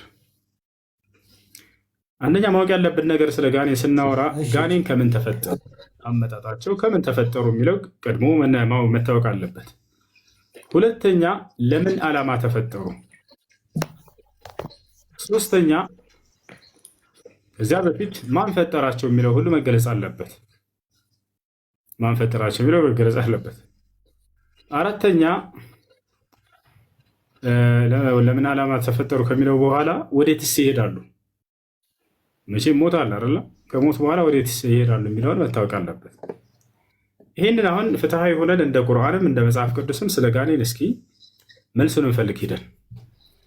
ጋኔን ከምን ተፈጠረ? መልስ አለ ለዚህ መጽሐፍ ቅዱስ ላይ ከኦሪት ዘፍጥረት እስከ ራእይ ድረስ መልስ አለ። ፍጹም ታውቃለህ ወይንስ አታውቅም? አላውቅም። ማንም ክርስቲያን ይሄን ሊመልስ አይችልም። ለዚያ ነው እንወያይ ስለው መጨረሻ ላይ አይ አልፈልግም ብሎ ያመለጠው። ጋኔን ከምን ተፈጠረ እዚህ ጋር ያልቃል። በቃ ክርስትና ስለ ጋኔን የመናገር ሞራል የለውም። ለምን ከተባለ ከምን እንደተፈጠሩ እንኳን አይገልጽምና መጽሐፉ። ከምን እንደተፈጠሩ የገለጸው መጽሐፍ ምንድን ነው ከተባለ ቁርአን ነው፣ ሐዲስ ነው። ማስረጃ ቃለ ሱብሓነሁ ወተዓላ ወልጃነ ኸለቅናሁ ሚን ቀብሉ ቢናሪ ሰሙም፣ ጋኔንን ከተኳሳ እሳት ፈጠርኩት አለ። ይህ ከምን ተፈጠሩ ቢባል መልሱ በቁርአን ላይ ታገኛላችሁ፣ ከእሳት። ነቢያችን ሰለላሁ ዐለይሂ ወሰለም ሲናገሩ ስለ ጋኔን ምን አሉ? ኸለቀ ላሁ ልመላኢከተ ሚን ኑር ወኸለቀ ልጃነ ሚን ማሪጅ ሚን ናር ወኸለቀ አደም ሚማ ወሲፈ ለኩም አይ ሚነ ቱራብ። አላህ መላእክቶችን ከብርሃን ፈጠራቸው አሉ ነቢ ሰለላሁ ዐለይሂ ወሰለም። ጋኔንን ደግሞ ከእሳት ፈጠረው አሉ። ሰውን ደግሞ አዳምን ከአፈር ፈጠረው አሉ። ስለዚህ ጋኔን ከምን ተፈጠረ ለሚለው መልስ ያለው በቁርአን ላይ ነው፣ በሐዲስ ላይ ነው። እስልምና ነው የገለጻቸው። ከምን እንደተፈጠሩ መግለጽ የቻለ መለኮታዊ መጽሐፍ እንጂ ስለ እነርሱ ባህሪ መጥፎ ናቸው፣ ጥሩ ናቸው፣ ወዴት ይሄዳሉ፣ ለምን ተፈጠሩ የሚለውን መናገር ሞራል ያለው ከምን እንደተፈጠሩ ያልተገለጸበት መጽሐፍ እንደገና መጥቶ መጥፎ ናቸው፣ ጥሩ ናቸው ቢል ያስኬድም። አንደኛ እሱ ነው ከምን ተፈጠሩ የሚለውን። ሁለተኛ ማን ፈጠራቸው የሚለው ቃል በቃል በቁርአን ላይ እኔ ፈጠርኳቸው ብሎ አላህ ሱብሓነሁ ወተዓላ ይናገራል። ወልጃነ ኸለቅናሁ፣ ጋኔንን እኔ ነኝ የፈጠርኩት አለ አላህ።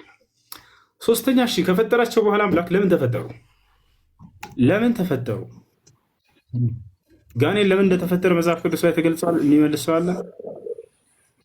ጋኔን ለምን ተፈጠሩ? በቁርአን ላይ መልሱን ታገኛላችሁ። ወማ ኸለቅቱል ጅነ ወልኢንሰ ኢላ ሊያዕቡዱን፣ ሰውንም ሆነ ጋኔንን እኔም በብቸኝነት እንዲገዙኝ እንጂ ለሌላ ዓላማ አልፈጠርኳቸውም ይላል። አምላክ ክፉ አድርጎ ፍጥረታትን አይፈጥርም። ክፋትን ፍጥረታት ነው በራሱ ላይ የሚያመጣው። መቼ ነው ያን የሚያመጣው? የአምላክን ትእዛዝ ባመፀ ጊዜ። ስለዚህ ጋኔኖች ከመሰረቱ ክፉ ተደርገው የተፈጠሩ ሳይሆኑ ክፋትን በራሳቸው ላይ ያመጡ ናቸው። እነርሱ ገብቷቸዋል። ያ ነው። ስለዚህ የተፈጠሩበት ዓላማ ምንድን ነው? ልክ እንደ ሰው ልጅ የነቢያትን ትምህርት ሰምተው አንዱን አምላክ አላህ ሱብሓነሁ ወተዓላ እየተገዙ በምድር ላይ እንዲያሳልፉ ነው። ያ ነው። ለምን ተፈጠሩ የሚለው መልስ በሱረቱ ዛሪያት ላይ እኔን እንዲገዙኝ ነው የፈጠርኳቸው እያለ አላህ ሱብሓነሁ ወተዓላ ተናግሯል። እሺ በስንት አይነት ባህሪ ላይ ተፈጠሩ? ሁለት አይነት ባህሪ ያላቸው ልክ እንደ ሰው ልጅ። ያ ማለት ከእነርሱ መካከል አማጺም አለ የታዘዘም አለ። ገዛቸዋል አይደል? አማጺም አለ የታዘዘም አለ፣ የሚያምጽም አለ የሚታዘዝም አለ ማለት ነው። ያ ነው። ከሰው ልጆች ታዛዥም እንዳለ አማጺም እንዳለ እነርሱ መካከል የሚታዘዝም የሚያምጽም አለ ማለት ነው። ነፃ ምርጫ ፍቃድ ተሰጥቷቸው የተፈጠሩ ፍጥሮች ናቸው። ይህን ይመስላል ባጭሩ። ታዲያ እነዚያ የአምላክን ትእዛዝ የጠበቁ ጅኖች እነርሱ አማኞች ናቸው። የአምላክን ትእዛዝ ያልጠበቁና የካዱ ደግሞ እነርሱ ከሃዲዎች ናቸው። እነዚያ ከሃዲያኖቹ ምን ተብለው ይጠራሉ? ሰይጣን ይባላሉ። ሰይጣን የሚለው የሆነ ነገር መጠሪያ ሳይሆን መገለጫ ባህሪ ነው። ሰይጣን ብሎ ማለት አማጺ ማለት ነው። አልኻሪጅ አን ጣዓቲላህ፣ ከአላህ ትእዛዝ ያመፀ ማለት ነው። ገብቷቸዋል። ከሰውም ሆነ ከጅን የአምላኩን ትእዛዝ ያመፀ ሰይጣን የሚለው ባህሪ በእነርሱ ላይ ይውላል እንጂ ሰይጣን የሚባል ፍጡር የለም። ሰይጣን የሚለው ባህሪ ነው። ልክ ለምሳሌ ሰው ምንድን ነው? ፍጡር ነው። ሰው ምንድን ነው? ፍጡር ነው። ያ ሰውዬ አንድ ሰው አለ፣ ሲሰርቅ ጊዜ ምን የሚል ባህሪ በእርሱ ላይ ይውላል? ሌባ ይባላል አይደለ? ሌባ ይባላል። ሌባ የሚባልን አካል አላህ ሱብሓነሁ ወተዓላ ፈጥሯል ወይ? ሌባን አላህ አልፈጠረም። ነገር ግን ሰውን ፈጥሮታል። ያን ሌብነት ግን ሰውየው በሰረቀ ጊዜ በራሱ ላይ ያመጣው ባህሪ ነው። ሰይጣን የሚለውም ልክ እንዲሁ ሰይጣን የሚባልን አካል አላህ ሱብሓነሁ ወተዓላ አማጺ የሚባል አካልን ፈጥሯል? አልፈጠረም። ነገር ግን ጅኖችን ሰዎችን ፈጥሯቸዋል። ባመፁ ጊዜ ግን እነዚያ ሰዎች ወይንም ጅኖች ያን ባህሪ በራሳቸው ላይ ተላበሱ፣ አማጺያን ተባሉ፣ ሰይጣን ተባሉ። ገብቷቸዋል አይደለ? ስለዚህ ያ ያመፀው የጅን አይነት ለእኛ ምናችን ነው ከተባለ ጠላታችን እንጂ ወንድማችን አይደለም። ቃለ ሱብሓነሁ ወተዓላ ፊ ሱረት ፋጢር ኢነ ሸይጣነ ለኩም ዐዱወን ፈተኺዙሁ ዐዱወ፣ ሰይጣን ለእናንተ ግልጽ ጠላታችሁ ነውና ጠላታችሁ አድርጋችሁ ያዙት ይላል አላህ ሱብሓነሁ ወተዓላ። ኢነ ሸይጣነ ሊልኢንሳኒ ዐዱወን ሙቢን ይላል በሱራ ዩሱፍ ላይ። ሰይጣን ለሰው ልጅ ግልጽ ጠላቱ ነው እያለ ይናገራል። ስለዚህ ሰይጣን ለእኛ ጠላታችን እንጂ ወንድማችን በፍጹም አይደለም። ያ ሰይጣን የሚባለው ግን ምንድን ነው ከተባለ አማፄ የሆነው የጋኔን አይነት ማለት ነው። ይሄን ይመስላል። ያላመፀ ውስጥ ጠላት ይባላል ወይ? ጥያቄ አለኝ። ምን አለ መሰለህ፣ አሁን ከአንተ የተረዳሁት ነገር አለ። ምንድነው የቁርአን አመለካከትና በመጽሐፍ ቅዱስ ላይ ስለ ሰይጣን ያለው አመለካከት የተለየ መሆኑን የገባኝ ምንድነው፣ በመጽሐፍ ቅዱስ ላይ ሰይጣን ከዚህ በፊት መልአክ የነበረ እና ስላመፀ ከሰማይ የተጣለ የተወረወረ እንደሆነ ማመፁን ነግረኸኛል። የሚያምፁ ማያምፁ አለን ያልኩህ ግን እዚህ እኛ መጽሐፍ ላይ ኢሳያስ ለምሳሌ 14:12 ላይ የንጋት ኮከብ ይለዋል። አንተ በእግዚአብሔር ዙፋን ላይ ከፍ ልበል አልክ፣ ትጣላለህ፣ ወደ ምድር ትወርዳለህ፣ አመድ ትሆናለህ እያለ ይናገራል። እና እዛ ጋር ነው የተጣለው ይላሉ። በቃ እና ሰይጣን በመጽሐፋችን ላይ በቃ ሰይጣን ነው፣ ቅዱስ ሰይጣን የለም፣ ጅኒ ቅዱስ ጅኒ የለም፣ ወይም ደግሞ መጥፎ ጅኒ የለም በእኛ ወይ ከመጀመሪያው ጀምሮ ጥያቄዎች ይመልሳቸው። ልክ እስልምና ላይ ይሄ ሙሉ መልስ እንዳለው ማን ነው ጋኔን ከምን ተፈጠረ? ጋኔን መልአክ ነበረ ይላል የክርስትና ጋኔን መልአክ ነበር የሚለው የቱ ጋር ነው ያለው? ኢሳያስ 14:12 ላይ አንተ የንጋት ኮከብ ነህ ብሎ ስለ ውበቱ የመልአክ አይነት ባህሪ እንዳለው በደንብ አሁን አንብብልኝ ካልክላ ነበር ይችላለሁ። መልአክ እንደነበረና መልአክ ነበረ። የቱ ጋር ነው እንደሱ የሚለው? ጋኔን መልአክ ነበር የሚለው ጥቅስ የቱ ጋር ነው ያለው? ኢሳያስ 14:12 አንብብልኝ ከቻልክ። ኢሳያስ 14:12 ላይ ጋኔን መልአክ ነበር ይላል። ግለጥ። አይ ቃል በቃል እንዲህ ጋኔን መልአክ ይመስላል ሳይሆን አንተ የንጋት ኮከብ ነው የሚለው ከእግዚአብሔር ዙፋን በላይ ከፍ ከፍ እንዳለና እንዳመፀ እና ከሰማይም እንደተወረወረ ይናገራል። አይልም እንደዛ ጋኔን መልአክ ነበር የሚል የለም። አይ ጋኔን መልአክ ነበር የሚል የለም፣ ቃል በቃል የለም። ግን ያመፀ መልአክ እንዳለና ከሰማይ እንደተወረወረ ይናገራል። የለም እንደዛ የሚል የለም። ይኸውልህ